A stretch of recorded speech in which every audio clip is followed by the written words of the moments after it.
Bismillah, Assalamualaikum Ustaz. Semoga Allah menjaga Ustaz, keluarga dan para santri dalam keistiqomahan berdakwah di jalan Allah, dan dimudahkan rezeki daripada kebutuhan operasional Pondok Ponpes Imam Muqbil Al-Wadi yang free of charge. Izin bertanya Ustaz, apabila kita terlambat bangun untuk menunaikan sholat fajar, mepet waktu dan tidak memungkinkan untuk melakukan qabliyah sebelum sholat fajar.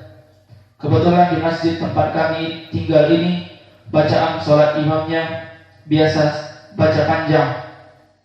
Pertanyaannya, lebih baik kita sholat sunnah di rumah namun meninggalkan keutamaan takbir bersama imam, atau kita pergi ke masjid dan tidak sempat sholat qabliyah namun mendapat takbiratul ihram bersama imam? Lebih afdalnya bagaimana, atau ada solusi dari syariat yang kami belum ketahui perihal ini Ustaz? Jazakallahu khairan. Solusi dari syariah tentang permasalahan pemilihan dari dua keutamaan, maka jika bisa digabung dua keutamaan seperti melaksanakan 2 rakaah di rumah dan mendapati imam takbiratul ihram, bisa mendapatkan 2 keutamaan ini, maka ini lebih afdol. Dan ini tentunya butuh kepada saudara kita untuk bangun di awal waktu. Maka bangun jam 3:15, 3:30 atau jam 4, 1 jam sebelum adzan fajr yang kedua. Maka di sini sholat malam, kemudian witir, kemudian di saat mendengar adzan dari fajar sudah siap sholat malam dari tadi. Maka selesai la ilaha illallah, kemudian membaca doa setelah adzan dan salawat kepada Nabi. Kemudian setelah itu melaksanakan 2 rakaah yang pendek. Dan dulu Nabi menyebutnya salat yang khafifatain. Hanya sekedar membaca qul ya ayyuhal kafirun dan qul huwallahu ahad. Maka mungkin kurang dari 5 menit atau lebih.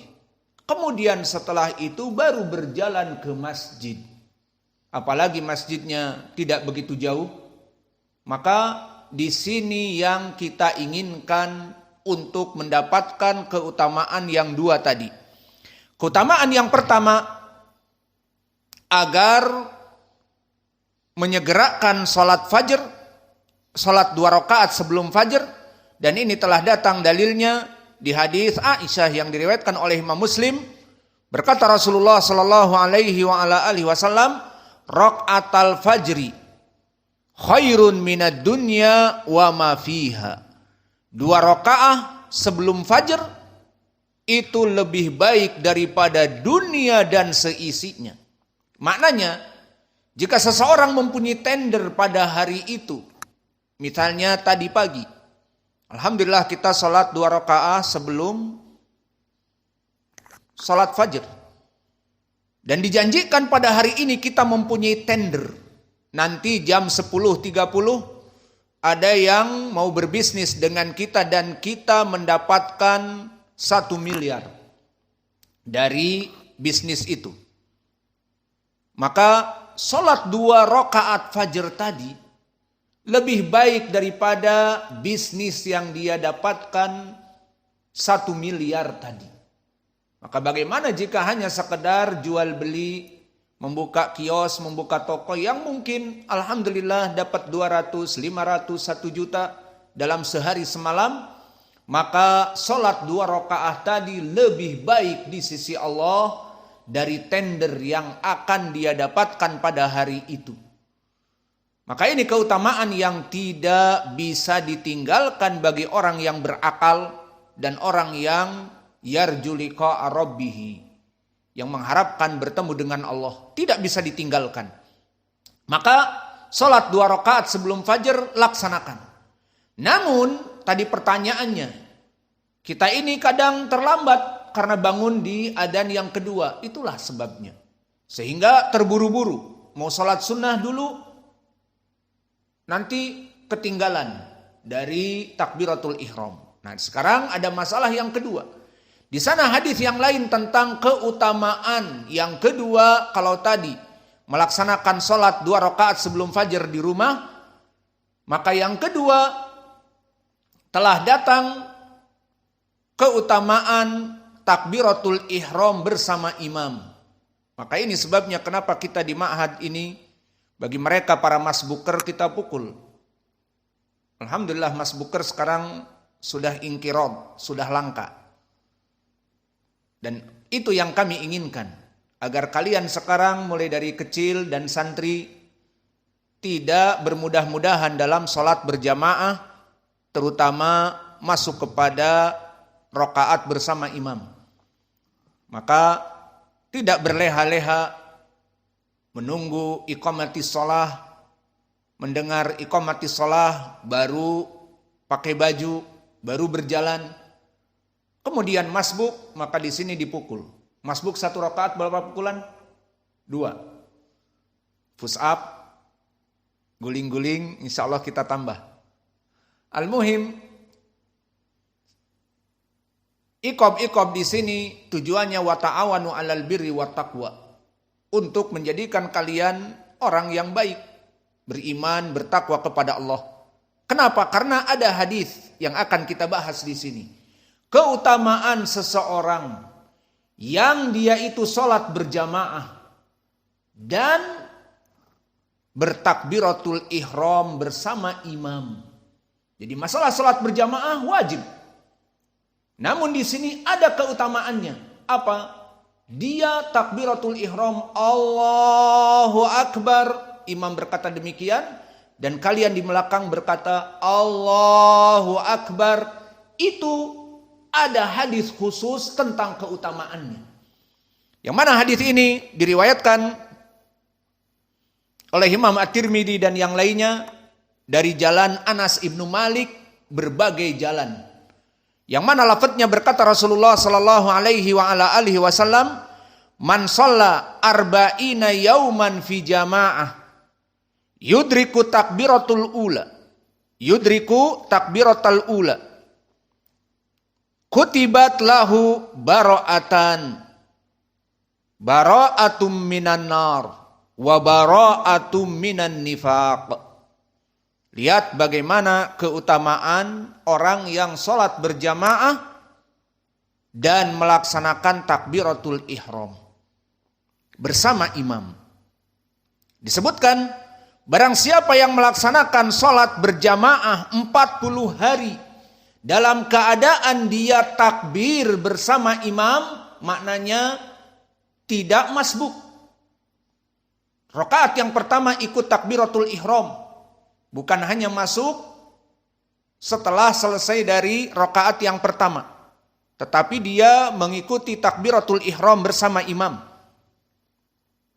Maka kutibat lahu bara'atan. Bagi dia diwajibkan mendapatkan 2 pelepasan diri. Dari siapa yang melepaskan diri? Pertama, dari api neraka. Subhanallah. Kalau api neraka berlepas diri darinya, alhamdulillah. Api neraka tidak menginginkan kita untuk masuk ke dalamnya. Api neraka berlepas diri, jauh-jauh dariku. Alhamdulillah. Kedua, bara'atun minan nifaq, dari sifat munafik. Maka sifat munafik sifat yang buruk. Baik munafik i'tiqadi seperti di zaman Nabi dulu, orang-orang ahlul Madinah yang nifak, zahirnya menampakkan keislaman padahal kufur. Dan nifak amali yang ma'ruf di dalam hadis Abi Hurairah. Maka sifat-sifat nifak baik yang i'tiqadi ataupun yang amali buruk semuanya. Maka sifat munafik ini terjauh dari orang tersebut. Maka terbayang hadis ini, hadis yang sahih atau hasan, datang dari berbagai jalan, dan Syekh Al-Albani telah menghasankannya di As-Sahihah di mujallad yang ke-6 halaman 319. Maka terbayang di sini ya ibadallah bagaimana keutamaan di atas keutamaan. Pertama, sholat berjamaah wajib. Maka tidak pantas seorang laki-laki sholat seperti perempuan di rumah. Kemudian dari kewajiban ini, di sana ada keutamaan kamu berjamaah cepat. Jangan masbuk. Rakaat pertama tertinggal. Rakaat kedua tertinggal. Tapi apa? Man sholalillah arba'ina yauman fi jamaah yudriku at-takbiratul ula. Dia mendapati takbiratul ula. Maknanya tidak masbuk dari rakaat yang pertama. Maka di sini dia mendapatkan 2 pelepas dirian. Api neraka berlepas diri darinya. Dan sifat munafik berlepas diri darinya. Maka hadis ini hadis yang sahih. Kesimpulannya, 2 keutamaan di sini bisa dilaksanakan kedua-duanya. Jangan dipilih salah satunya. Tidak. Aku lebih baik seperti pertanyaan tadi, sholat sunnah 2 rakaat di rumah. Kemudian jalan sampai nggak sampai masbuk rakaat kedua, ketiga, tidak masalah. Jangan. Semangat. Dan jangan juga pokoknya kalau bangun langsung ke masjid. Lalu sholat sunnahnya gimana? Di masjid aja, nggak apa-apa. Ini pun bagus. Namun solusi yang kurang baik. Karena di sana ada keutamaan orang yang pergi ke masjid setelah dia berwudu di rumahnya. Dan ke masjid untuk melaksanakan sholat yang wajib. Dan sebaik-baiknya sholat di rumah seperti hadis Ubadah ibnu Samit yang sunnah. Berkata Rasulullah SAW, afdalu sholati ahadikum fi baitiha illal maktubah. Maka sebaik-baiknya sholat sunnah di rumah kecuali yang wajib. Maka di sini menunjukkan juga kecuali yang wajib harus di masjid sholat jamaah, tidak di rumah. Maka di dalam hadis ini menjadi pendalilan bagi kita bahwa sholat 2 rakaat sunnah sebelum fajar lebih baik di masjid. Karena masuk kepada hadis Ubadah ibnu Samit, afdalu sholati ahadikum fi baitiha ilal maktubah. Dan juga mendapatkan takbiratul ihram, maknanya rakaat yang pertama bersama imam, itu juga mempunyai keutamaan. Lalu bagaimana solusinya? Tadi kami katakan. Solusinya adalah bangun awal jam 4. Sholat witir, selesai, menunggu adzan. Setelah adzan awal, langsung sholat 2 rakaat, hanya 5 menit. Kemudian setelah itu berjalan ke masjid. Dan kebanyakan masjid-masjid itu mempunyai waktu tertentu, seperti 10 menit setelah adzan fajar. Baru sholat jamaah, 15 menit. Apalagi masjid-masjid awam karena menunggu masjid jamaah datang dari berbagai tempat. Berbeda dengan kita misalnya jamaahnya dekat. Dan alhamdulillah jamaahnya tulabatul ilm sudah bangun dari jam 4. Menunggu di masjid. Dan seterusnya. Maka itu berbeda. Maka di sini solusi yang kita berikan dari syariah. Bangun awal. Sehingga sholat malam dan sholat witir. Di saat adzan sholat 2 rakaat. Baru setelah itu pergi ke masjid. Kenapa ini lebih baik? Daripada pilihan, misalnya kita berikan juga pilihan, ya sudah bangun, kemudian langsung ke masjid. Sholat 2 rakaat, sunnah fajar di masjid. Maka ini tidak masuk kepada hadis Ubadah ibnu Samit. Ataupun pokoknya bangun, gampang nanti wudu, cepat-cepat di tempat wudu masjid. Ini pun tidak baik, karena di sana ada adillah yang akan kami sebutkan. Keutamaan bagi mereka orang-orang yang melaksanakan wudu kemudian pergi ke masjid. Wudu dan melaksanakan sholat sunnah di rumah jika ada sholat sunnah, kemudian pergi sholat jamaah di masjid. Maka ini juga hadis-hadisnya banyak dan keutamaannya besar. Kita berikan 2 keutamaan. Keutamaan yang pertama, bahwa orang yang melaksanakan wudu di rumah dan sholat 2 rakaat sunnah di rumah. Masuk kepada hadis Abi Hurairah yang diriwayatkan oleh Imam Muslim, keutamaannya langkah-langkah dia akan dihisab sebagai kebaikan. Langkah pertama, penghapus dosa.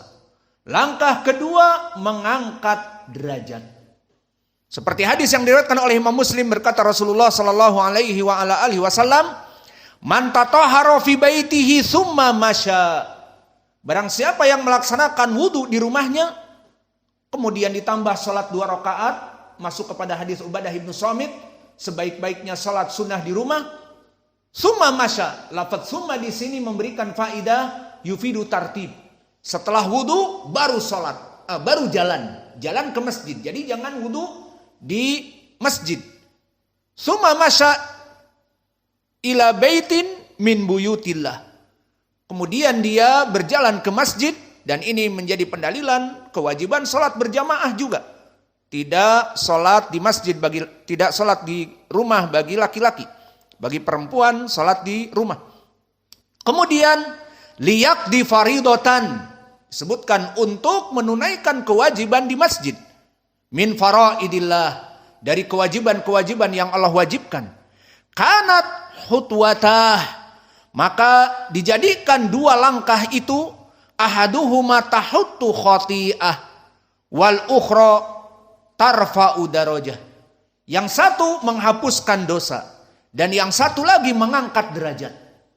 Maka lihat di dalam hadis ini ya ibadallah, berapa dari kaum muslimin yang sholat berjamaah, tidak sholat di kamarnya, tidak sholat di rumahnya, bagi laki-laki, diampuni dosa-dosanya dengan langkahnya ke masjid. Dan diangkat derajatnya di sisi Allah. Menjadi orang yang bertakwa, itu di sisi Allah. Dan di sisi manusia menjadi orang yang baik. Dan ini menjadi persaksian. Seperti antum secara fitrah melihat bapak-bapak yang biasa sholat berjamaah, maka bagaimana keadaan bapak-bapak ini? Dipersaksikan dalam keadaan baik. Seperti para jamaah masjid-masjid tertentu, maka mereka selalu keluar sholat berjamaah. Maka diangkat derajat oleh Allah. Manusia memandangnya, orang ini adalah orang yang baik, orang yang soleh, orang yang taat. Itu di sisi manusia, mempunyai nilai rapot yang baik. Namun bagi mereka orang-orang yang melaksanakan sholat wajib di rumah selain haram, juga tidak mendapatkan keutamaan ini. Tidak dihapus dosanya dari langkah-langkah, dan tidak juga diangkat derajatnya. Ini di hadis Abi Hurairah. Dan di hadis Utsman ibnu Affan sama maknanya. Disebutkan bahwa Utsman ibnu Affan melaksanakan wudu, kemudian dia berkata, aku mendengar Nabi Muhammad SAW bersabda, man tawaddo'a nahwu wudu'i hada. Barang siapa yang melaksanakan wudu seperti wuduku yang aku ajarkan tadi, fa ahsanal wudu, melaksanakan wudu yang baik dan benar, summa, kalimat summa yufidu tartib, summa ata al masjida, pergi ke masjid setelah wudu tadi, faraka rakaatain, summa jalasa ghufira lahu ma taqaddama min dzambihi. Maka di sini diampuni semua dosa-dosanya yang lampau. Maka oleh sebab itu, dari keutamaan yang kita berikan di sini, dan juga tadi keutamaan hadis Ubadah bin Samit, afdhalus shalah al-mar'i fi buyutiha ila al-maktubah, bahwa salat-salat yang paling baik adalah di rumahnya, kecuali salat yang wajib harus di masjid. Maka untuk mendapatkan keutamaan ini semua, nasihat kami tadi agar datang, agar bangun awal, salat witir, kemudian menunggu sampai adzan, kemudian adzan, salat hanya sekedar beberapa menit, kemudian berjalan ke masjid. Maka mendapatkan keutamaan salat sunnah di rumah, hadis Ubadah bin Samit sebagai sebaik-baiknya salat. Dan yang kedua, mendapatkan pahala berjalan ke masjid Di hadis Ibnu Umar tadi, di hadis Abi Hurairah, diangkat derajatnya dan diampuni dosa-dosanya. Dan di hadis Utsman juga, barang siapa yang berwudu kemudian pergi ke masjid dan sholat berjamaah di masjid, diampuni dosa-dosanya yang telah lampau. Maka ini solusi yang baik. Adapun tadi solusi misalnya berangkat ke masjid, sholat 2 rakaat di masjid, itu kurang baik. Ataupun sholat di rumah 2 rakaat untuk sunnah sebelum fajar, kemudian terlambat dari takbiratul ihram sehingga dia masbuk, itu pun kurang baik. Maka yang lebih baik tadi dan mudah, dia bangun di awal jam 4, kemudian sholat malam, kemudian witir, kemudian setelah mendengar adzan sholat 2 rakaat dengan cepat. Dan masih ada waktu 10 menit berjalan dan seterusnya. Dan jangan di sini untuk mengejar waktu kalian berlari. Maka ini pun dari kesalahan. Karena datang di dalam hadis Abi Hurairah yang muttafaqun alaih, la tusri'u fis shalah walakin ya'ti ila shalah bil hudu wal waqar. Tidak boleh berlari untuk mendapatkan rakaah di dalam salat, tetapi datanglah kepada salat bil hudu wal waqar, dengan tenang dan pelan-pelan. Maka ini yang bisa kita berikan dari 2 pertanyaan. Wa naktafi ilahuna wa jazakumullahu